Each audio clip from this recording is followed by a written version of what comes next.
Today on Second Beat, it is my great honor and pleasure to interview a man who is a United States Navy SEAL veteran. He is also a woodworker and a singer, guitar player in both real life and in Second Life. He has been singing and playing guitar before live audiences for over 50 years. He has been a member of Second Life for a little over 9 years and is the lead guitarist for the band Organized Confusion in real life. His band performs in Las Vegas and Laughlin, Nevada, as well as many local events. Please enjoy today's very special interview with Lone Wolf Genesis. Welcome, Lone. How did you hear about Second Life and what made you decide to join?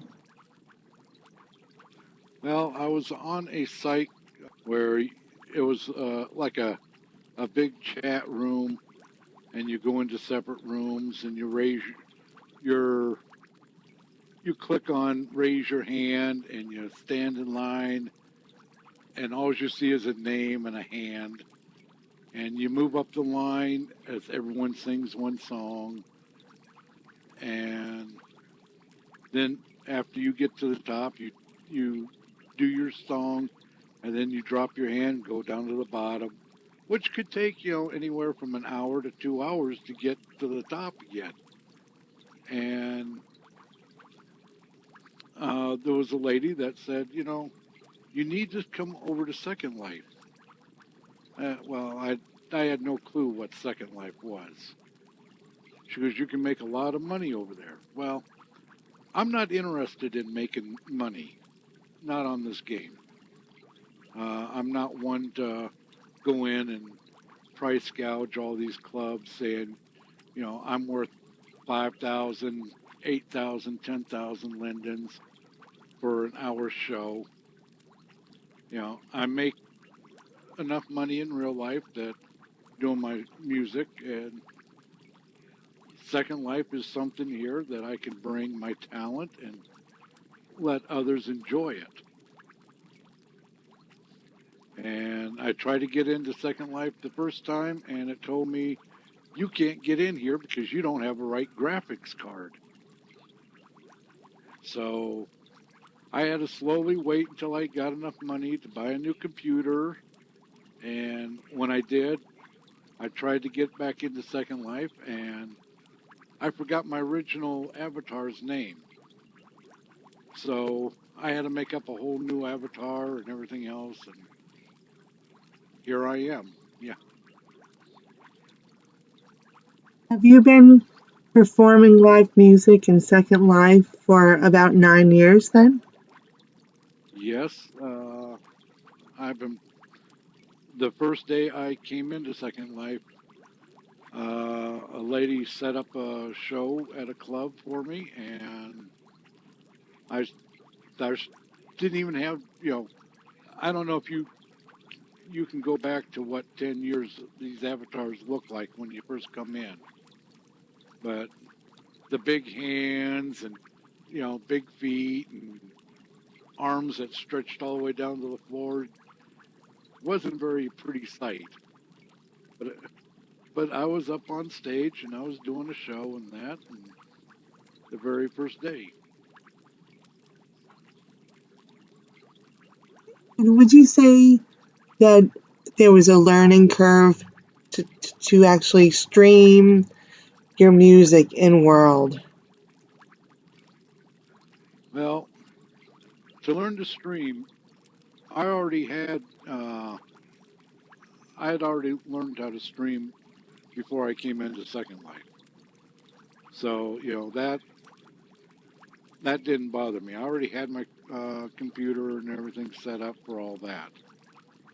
Um, but yeah, these new guys coming in, they've got to learn the whole system, downloading programs to stream here and live and everything else. And there is a learning process. Tell us about your first guitar and how you got your start in music. Oh, my first guitar? I was living down in Texas.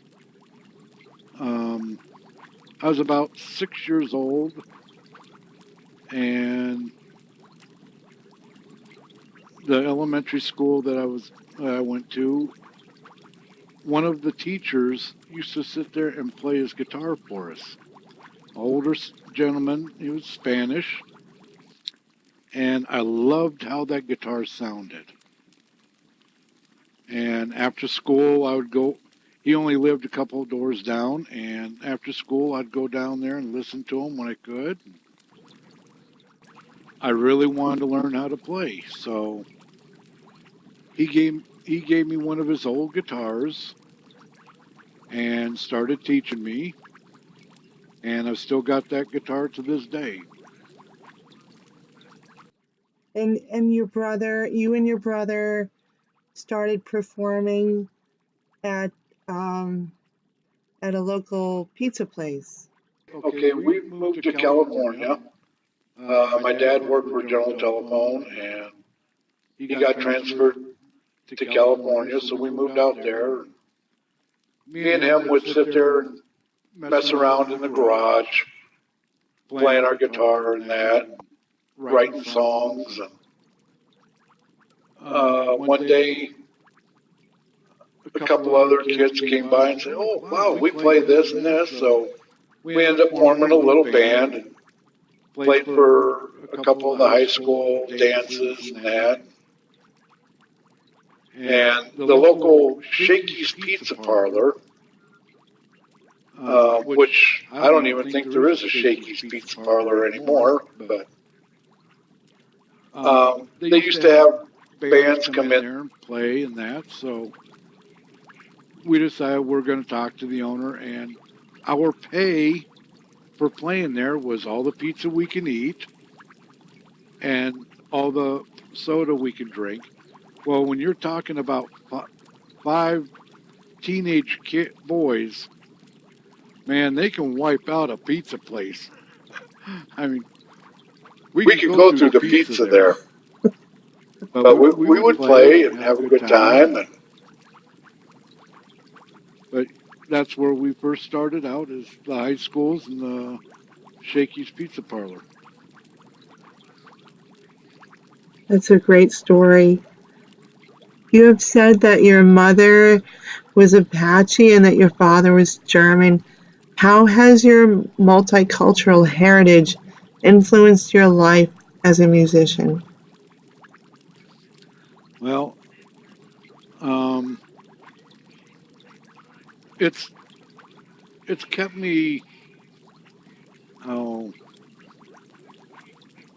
kind of humble in a sense that I don't think I'm all that great. I mean, there's things I can still learn. I don't care how old you are, but playing a guitar, you can always learn something new by by someone even younger, just learning how to play. They might have a different talent on playing a guitar, and you could pick up and learn something from them. So it's a slow learning process, and you know, I still think I'm still in the learning stage. I don't think I'll ever know everything there is about playing a guitar, and it's given me a it. My heritage has given me a lot of passion for the music. Um, it just I can sit there and just close my eyes and play forever, and it helps me get lost and just enjoy myself. Did you receive any formal music training? Other than my one teacher, no. Never went to school to learn how to play. I don't read music. You set a piece of sheet music in front of me, and all I see is a bunch of squiggly lines and dots and funny looking balloons. So, I play by ear. Um, it doesn't take me that long to pick up on a song, but I never went to school to learn how to play. It's just that this Spanish gentleman taught me how to play his style, and it's more of a classical style. So everything that I learn how to play, I convert into a classical style of music. It's phenomenal. You're a prolific guitar player. You play many styles of music, including Spanish style of guitar beautifully. Tell us about the different styles of music that you play. Some of the pop music, um, some classical Bach, Beethoven type stuff, and my original Spanish guitar music and country. I do a little bit of country now and then, but I have a wide range of genres that I do like to play. You do. You're a fantastic guitar player. Absolutely beautiful. I'm blown away. That this is all by ear and from your early training. This is great. When did you join the Navy SEALs and what made you want to join? Back in '70, um, it was either me going back to high school. We had moved to another town, and back then they had a grade point system that you had to have so many credits to graduate, which I do think they still use now. But from the high school that I went to the one that we moved to, they had a completely different grade points uh, credits. And it was either me going, I was already in the 11th grade, I only had my senior year to graduate. And when we got to this school, they said, nope, you got to go back into your 11th grade because you won't have enough credits to graduate. The Vietnam War was going on pretty strong in that, and they were having drafts, and a lot of the kids in my town was being drafted and that. I didn't want to be drafted because when you get drafted, you go into the branch that they want you in, and that was 90% of it was the Army. And my whole family was former Marines.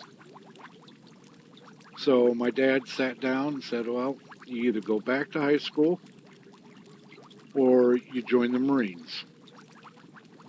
And I didn't want to go into the Marine Corps.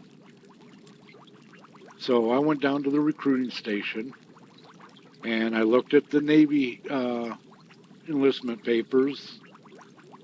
And on the enlistment papers, it said Navy Department of. And I went over to the Marine Corps recruiter and I was looking at the enlistment papers there and it said Department of the Navy. Well, all they did was change the Navy from top to bottom. So I got to thinking, I just wonder if my dad would actually catch this. Because he knew that, the Marine Corps was a department of the Navy. So I turned around and I brought the Navy papers home to him. And I told him that I was enlisting and it'll probably be the Marine Corps and that. And so he had no problem signing the papers. And my uncle was a drill instructor down in San Diego for the Marine Corps when I got down to boot camp for the Navy. And he saw me across the fencing on the Navy side. He was waiting for me to, be shipped over into his platoon. And when he saw me across over at the Navy, my whole family was really, really upset at me. So uh, things, boot camp, we're going through all the training and all that. A gentleman walked into our barracks and said, "Who likes to swim?" And all I can think of is, you got to remember, I just turned 17. I didn't know much about the service. All I know is you always heard about the Army-Navy football game or the Air Force-Navy football games, the Navy band that travels around the world. And if they got a football team, they got to have a basketball team and a baseball team. So why wouldn't they have a swimming team? An Olympic swimming team. So I raised my hand and said, hey, I love the ocean, the water. Sign me up. And they told us we all had to go through certain, tests and that. And I passed all the tests really, with high scores and that. They said, okay, after you get out of boot camp, you'll report over to Coronado Island. And still not thinking, anything about it. I figured I was going to go on an Olympic swimming team, for the Navy and travel the world. And graduation day came, and a lot of the guys were going home on leave from basic training.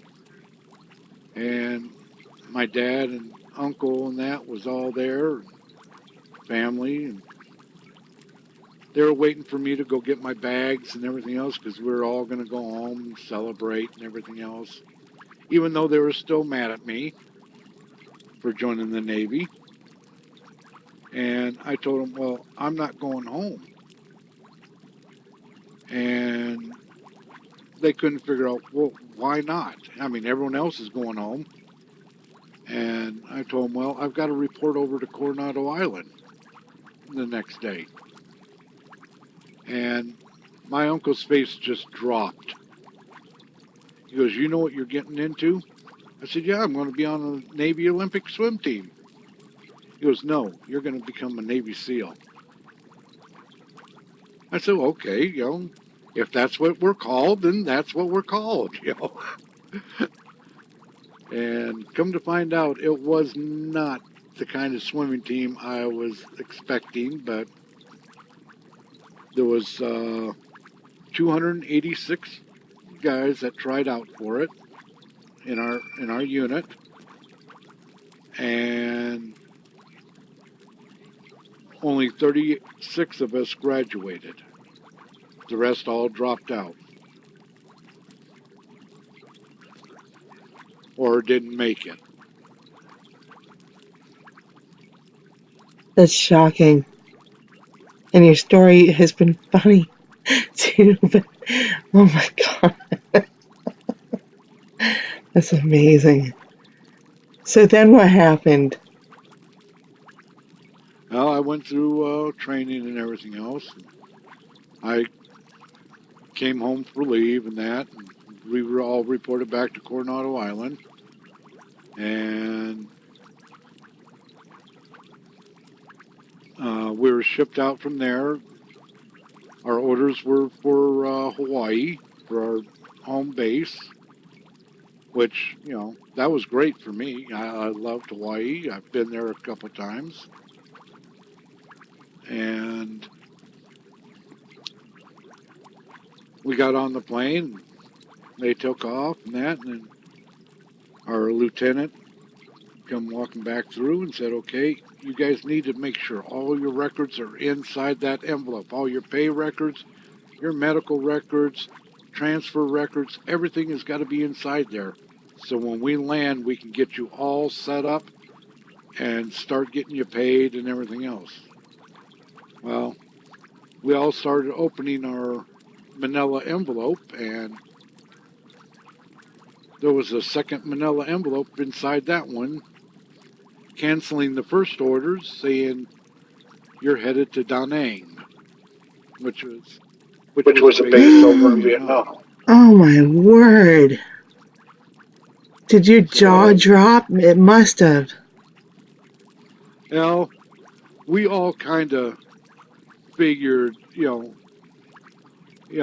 we if even if we went to Hawaii, we figured we weren't going to be there very long because of the escalation in the Vietnam War and that. I mean, that was our job, was to do what we did. So, it was just it wasn't, it was a surprise, but not a big shock. And we landed in Da Nang. That was going to be our home, our home base. And I think we saw about a week of it there. And they loaded us up on transport trucks and shipped us up to Quan Tri, which was about 20 clicks off the DMZ. How many years did you serve in the Vietnam theater? I was over there for 18 months.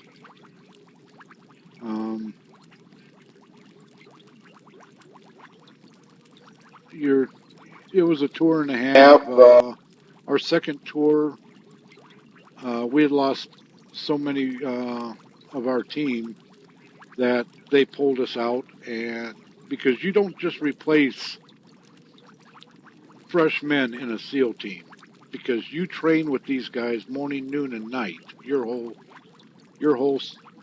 basically your whole life. You got to know these guys inside and out, and you just can't put in some new men into your team because you don't know what they are capable of doing. So we lost, quite a few of our SEAL team, and they pulled us out.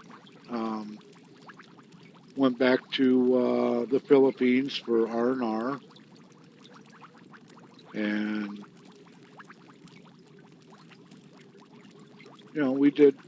we did small missions and that every once in a while, and because we were such a smaller unit, we can get in and out of certain places that a large team couldn't do. This is very, very interesting to listen to. Um, it looks like the members of your band Organized Confusion might be friends that you made during your time as an enlisted man. Is that correct? Uh, Two of them were. Um, our band is now in retirement. Um, Almost 3 years ago, my keyboard player, which I've known for about 25 years, um, he's the reason why we formed the band. Um, he was over with me working on some new material, and it was getting late, and he wanted to go home and get his wife and pick up something to eat, and he'd come back over and would work on some more music. And I told him, he said he was going to go get some Kentucky Fried Chicken, then go get his wife, and then come over. I said, well, why don't you go over and get your wife first, stop off and get the chicken. That way it'll be nice and hot when you get here. He goes, no, I'll do it my way. Well, on his way over, his car got T-boned by a drunk driver, and it severed his left arm. And Awful. I was devastated. I mean, if he would have went home first to get his wife, this would never have happened. And he was not right after that. I tried to work with him on playing keyboards one-handed, and his heart was no longer into it. I mean, he had just lost all touch of music. He was in a deep depression and that. And all he wanted to do was go back to Texas and, be around family and that. So I more or less kind of broke the band up and said, I'm sorry, but he is one person I could not replace. And when you've been with someone for 25 years, you just don't replace them. To me, it wasn't right. So we went ahead and, broke the band up, and everyone went their separate ways. Sounds heartbreaking for everybody. How is he doing now? I still stay in contact with him, and he's doing okay. But he, like I said, his wife tells me that he's just not even interested in setting up his keyboards or even messing with anything like that. He could care less about it now. He's just trying to do day at a day and take care of business. Tell me, what drives you to play guitar and to sing? To see the joy and the smiles on other people's faces. It's something that I can give back. A talent that I was, that God had blessed me with.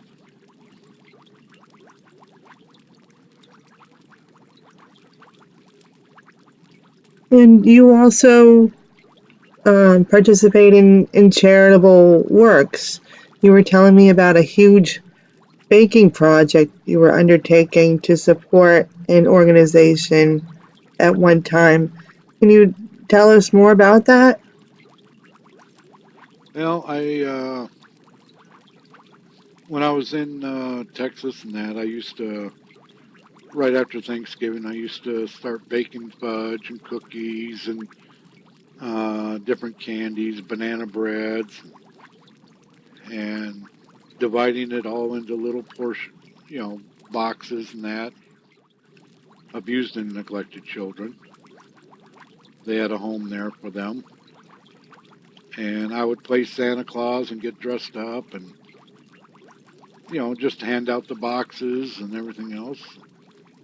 And since I moved here, I've been working with the Veterans Committee, and we do different functions to help the veterans that are in homes and things like that. That people just drop off at a nursing home and forget about them.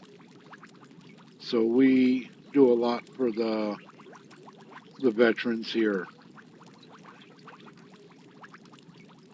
You're very inspirational. I love hearing about that.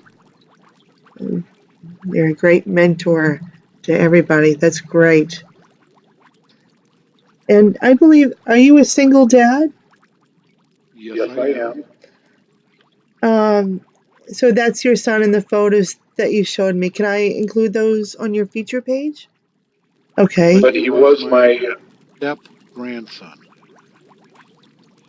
My stepdaughter was in kind of a mix-up and in trouble with drugs and gangs, and the state was going to take him, and we adopted him. Since he was day one. Wow, that's phenomenal. And you're telling me he's now 18 and employed in management and doing well and working towards college, right? Yes. He wants to be like I said, a animal biologist. He's looking forward to going to college for that. That's awesome. It looks like you are a lover of nature and that you like to go on hikes, go fishing, and exploring. Can you talk more about that? And where are your favorite places to visit? We always like to go horseback riding in Texas and that. There was a lot of canyons that we went down to. When we moved to Utah, we discovered that uh, this town is built on nature reserves. I mean, everywhere you go, it's a nature reserve. Even right in the middle of town, there's a big nature reserve. So we like to go up to some of the canyons here and go rock climbing and hiking and just getting out and enjoying the scenery around us. And uh, I got I got him hooked on doing a little bit of skydiving. Um, he wasn't Wasn't sure sure about about. jumping out of a plane, but when you're strapped to me, there's only one way you're going, and that's down. You also are a skydiver. Yep, Yeah, I've I've got a got. little over 1,000 jumps, uh, and actually, out of that 1,000 jumps, I think I've missed the ground maybe 20, 30 times. Like the wind in their hair while they're riding a motorcycle. Well, nothing's more thrilling than having the The wind wind in in your your face face, jumping jumping out of out. a plane at 20,000 feet. Yeah. Do you feel nervousness right before you jump?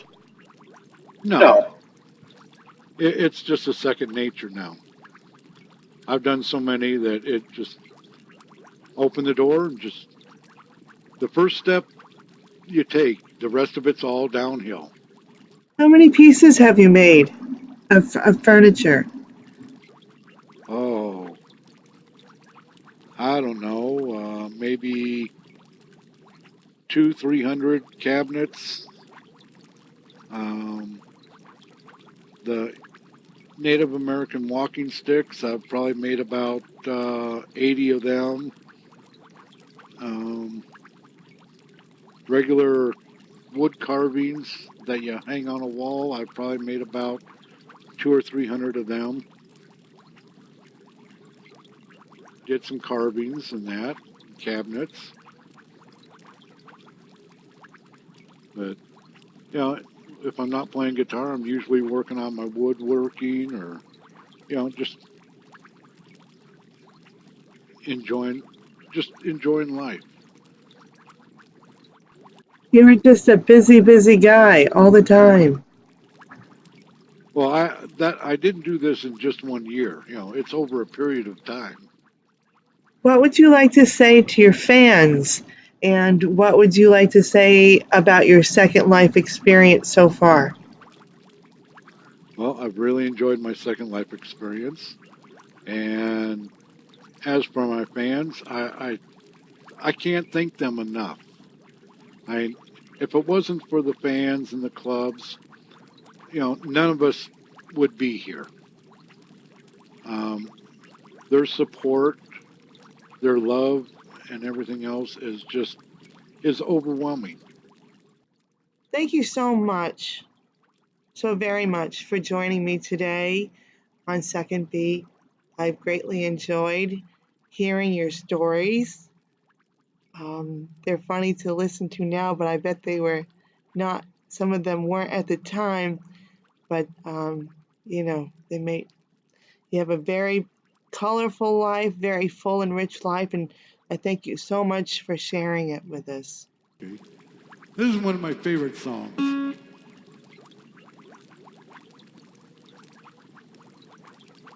1, 2, 1, 2, 3.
Okay.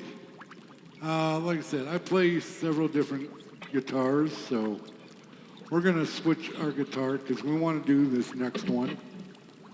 Most of these songs I play on a classical, so.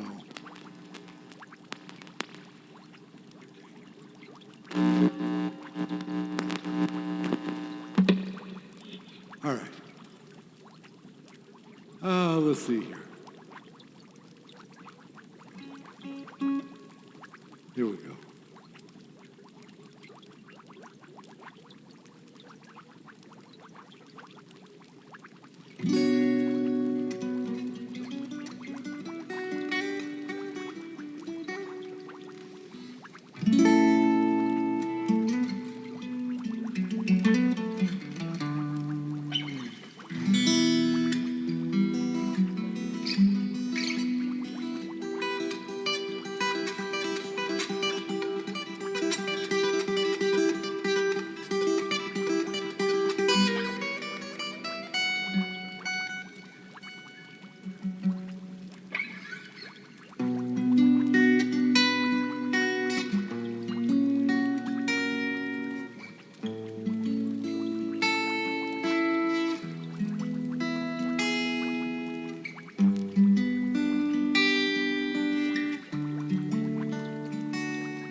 On a dark desert highway, cold wind in my hair. The smell of colitis raising up in the air. Up ahead in the distance, saw a shimmering light. My head go heavy and my side go dim. Had to stop for the night. So they stood in the doorway. Admission bells ring. I was thinking to myself, this could be heaven or this could be hell. Then she lit up a candle. She showed me the way. There were voices in the corridor. Though I heard her say, welcome to the Hotel California. Such a lovely place. Such a lovely place. Plenty of room at the Hotel California. Any time of year, you can find us here.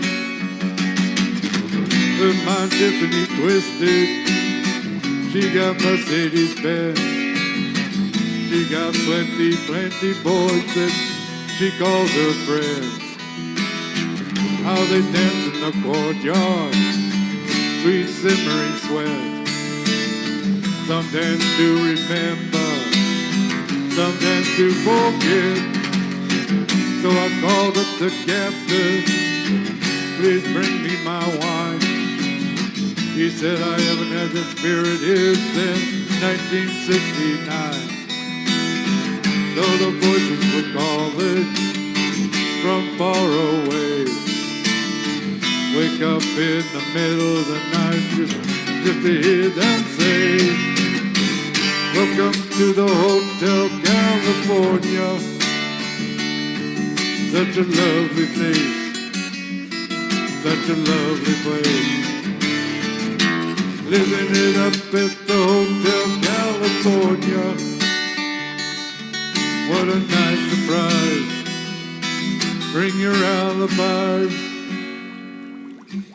Mirrors on the ceiling, pink champagne on ice. And she said, we are just prisoners here of our own device.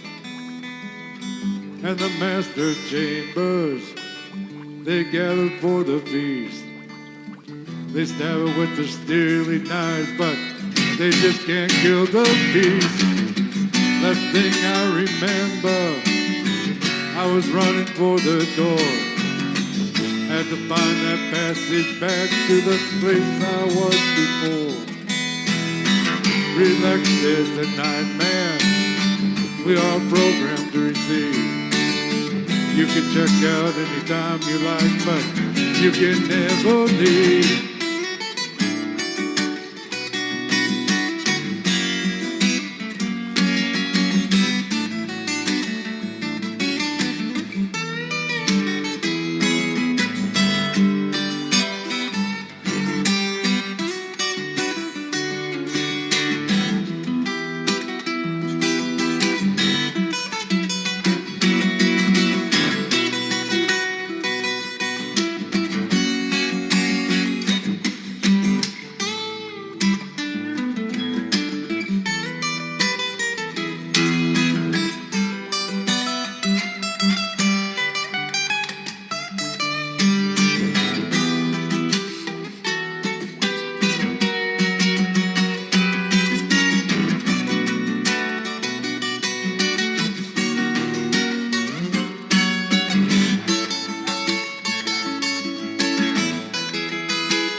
Is there any other song that you would like to hear? Um, uh, like I said,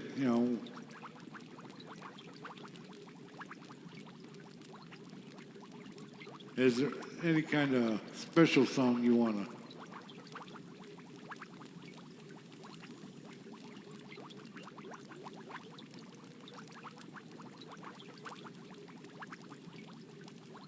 Let's see here.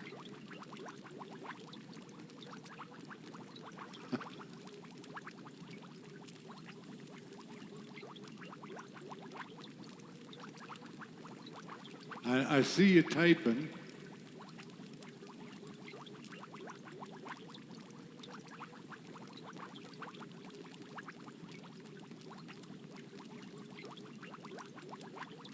Oh, okay. Gordon Lightfoot. Okay, we'll do this one here then. A little Gordon Lightfoot song. Haven't done this one in a while.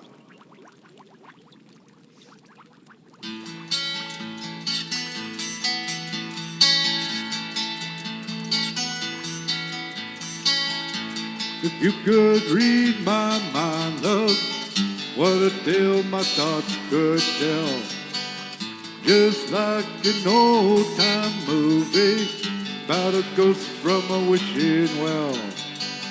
In a castle dark or a fortress strong with chains upon my feet, you know the ghost is me.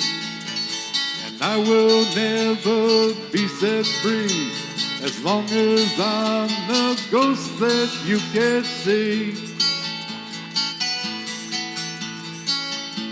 If you could read my mind, love, what a tale my thoughts could tell. Just like a paperback novel and the stores that the drugstore sell. Did you reach the part where the heartache comes? That hero would be me. Heroes often fail, and you won't read that book again because the ending's just too hard to take.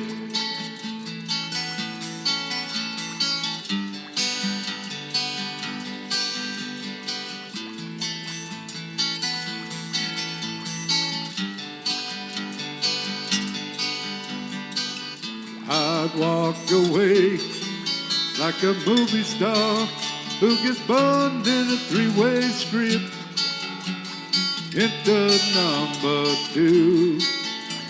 A movie queen to play the scene of bringing all the good things out in me. But for now my love is real. I never thought I could act this way, and I've got to say that I just don't get it. I don't know where that we went wrong, but the feeling's gone, and I just can't get it back. If you could read my mind, love, what a tale my thoughts could tell.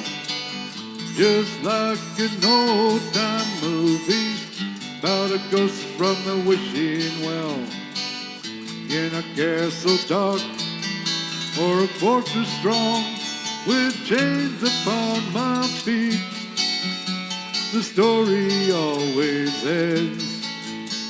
If you all read between the lines, you know that I am trying to understand the feelings that you lack. I never knew I could feel this way, and I've got to say that I just don't get it.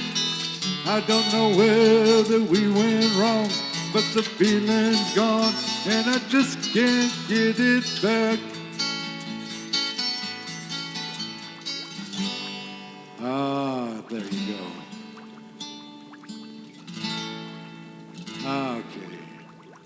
Okay, There you go. And it was a pleasure doing this interview. And we're going to drop our stream. Thank you very much. That was beautiful. 3, 2,